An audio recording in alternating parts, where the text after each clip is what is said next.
तो एसटीएफ का operation mafia लगातार जारी है। इस बीच प्रयागराज में 17 जनवरी 2007 को जो मदरसा कांड हुआ, एक बार फिर से वो सुर्खियों में, एक बार फिर से उस वक्त की तत्कालीन समाजवादी पार्टी सवालों के घेरे में। और सवाल यह भी है, क्यों अतीक और अशरफ ने अपने ही समाज के लोगों का भरोसा खो दिया था? सच्चाई क्या है इस मदरसा कांड की, इस रिपोर्ट में आप देखिए।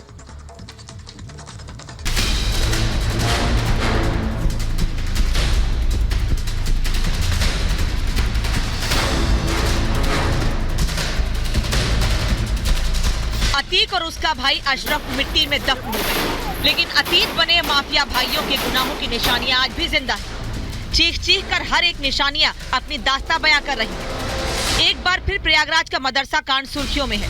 वहां के लोग आज भी मदरसा कांड की वो काली रात नहीं भूल पाए हैं, जिसमें अतीक के भाई अशरफ का नाम आया था, लेकिन आरोपियों को अंजाम तक नहीं पहुँचाया गया। प्रयागराज की सबसे स्याह रातों में से एक थी 17 जनवरी 2007 की वो रात। 2007 सपा सरकार थी और ऐसे में नाम सामने आता है सपा विधायक तब के अशरफ अहमद का। लेकिन अशरफ अहमद और उनके गुर्गों को किसी भी तरीके से गिरफ्तार नहीं किया जाता है। लोग जब सड़कों पर उतरने लगते हैं, जब इस घटना का विरोध करने लगते हैं, तो आनन फानन में उत्तर प्रदेश पुलिस 5 लोगों को गिरफ्तार करती है, जिसमें इखलाक अहमद समेत नौशाद अहमद और साथ ही कुछ और लोगों को गिरफ्तार किया जाता है। ये सभी 5 लोग जो थे वो दर्जी का काम करते थे, कुछ रिक्शा चालक थे। और इस तरीके से जब इनकी गिरफ्तारी होती है, इनकी पेशी होती है, तो ये कहते हैं कि हमने कुछ नहीं किया। मायावती सामने आती है 85 गाड़ियों के काफिले में, और 85 गाड़ियों का काफिला जब यहां आकर के रुकता है, तो इसी गेट से वो ऐलान कर देती हैं कि मेरी सरकार जब भी आएगी, हम अपनी सरकार में सीबीआई जांच करवाएंगे। उसके बाद सीबीआई जांच की बात जब सामने आती है, सीबीआई जांच के लिए यहाँ पर मायावती के द्वारा कह दिया जाता है, लेकिन सीबीआई हालांकि मना कर देती है कि केस जो है वो काफी पुराना है, ऐसे में सीबीआई अपने हाथ में नहीं ले सकती है। आपको और तस्वीरें दिखाते हैं, क्योंकि ये सिर्फ मदरसा नहीं था, यहाँ से बच्चियां पढ़ती नहीं थी, यहाँ पर बच्चियां रहती भी थी। ये हॉस्टल था, हालांकि अब ये पूरी तरीके से वीरान है। इस वारदात ने यूपी की राजनीति में भूचाल ला दिया। इस शर्मनाक कांड को छिपाने की पूरी कोशिश की गई। पुलिस ने सिर्फ छेड़खानी के आरोप में केस दर्ज किया, लेकिन बाद में गैंगरेप की धाराओं में केस दर्ज हुआ। अशरफ और उसके गुर्गों के शामिल होने के आरोप लगे।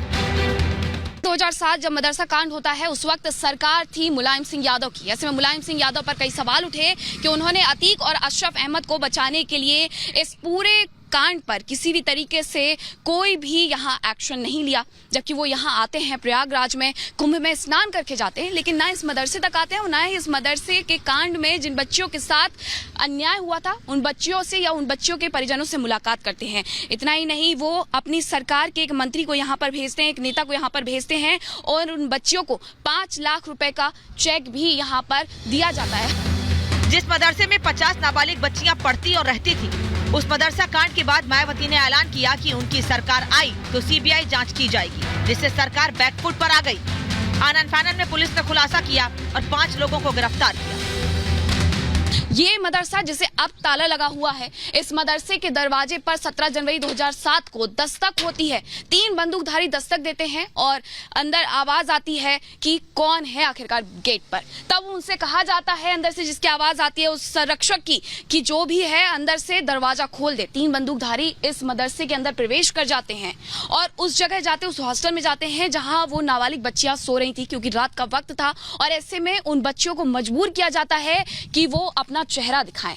जब वो बच्चियां चेहरा दिखाती हैं, तो उसके बाद उनमें से 2 बच्चियों को चुना जाता है और जबरदस्ती घसीटते हुए उन बच्चियों को इस मदरसे से बाहर लाया जाता है।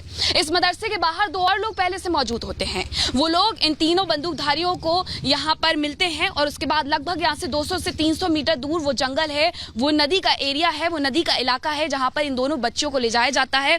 पूरी रात उनके साथ दुष्कर्म जैसी जघन्य वारदात को अंजाम दिया जाता है और सुबह होने से पहले वो 5 उन दोनों बच्चियों को इस मदरसे के गेट पर लहूलुहान अवस्था में छोड़ करके फरार हो जाते हैं। मायावती ने सरकार बनते ही सीबीआई जांच की सिफारिश की, लेकिन सीबीआई ने केस में देरी होने पर जांच से इनकार कर दिया, जिसके बाद सीबीसीआईडी से मामले की जांच करवाई गई। चार्जशीट कोर्ट में जमा हुई, लेकिन सबूतों के अभाव और माफिया भाइयों की धमकी से डर गवाहों ने बयान से मुकरना शुरू कर दिया, जिसके बाद आरोपी बरी हो गए।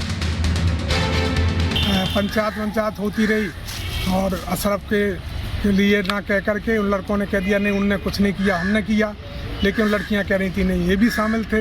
लिहाजा फिर वो 164 का बयान हुआ कोर्ट में, चार्जशीट लगी, और उसको इतना फिर दबाव में ले लिया उनके माता पिता और लड़कियों को कि जब कोर्ट में जब ट्रायल हुआ उस केस का तो वो मुकर गई लड़कियां और उनके घर वाले सब मुकर गए, लिहाजा वो केस दोषमुक्त हो गया। मदरसा कांड को करीब 16 साल बीत चुके हैं, लेकिन आज भी प्रयागराज के सीने पर ये किसी धब्बे से कम नहीं है।